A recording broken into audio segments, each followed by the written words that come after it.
Usayitsheni ufani Nkosi waboshwa mhla zimbili kuNdasa emzini wakhe ePitoli. Ubhekene necala elingaphansi kwesigaba sesihlanu uschedule 5.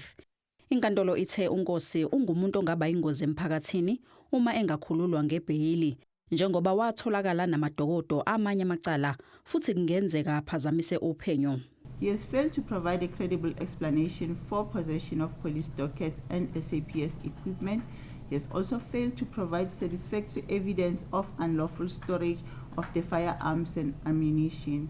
He has also not provided any assurances that he will not interfere with the administration of justice. Inkantolo ithi ukutholakala kwakhe namadokodo athinta amacala abucayi kusho ukuthi unolwazi olunzulu ngaphakathi emaphoyiseni kanti kungenzeka useyabazi nofakazi kuleli cala abhekene nalo. Kanti ke wehlulekile futhi nokuchazela inkantolo ukuthi kungani watholakala neziqhumane eziyingozi ube esenqatshelwa ibheyili. The interests of justice do not permit the release of the applicant on bail. The application for bail is therefore dismissed. INPA ebiphikisa ukukhishwa kwakhe ngebheyili isemukele isinqumo senkantolo. We welcome the decision by the court to deny Sergeant Nkosi bail.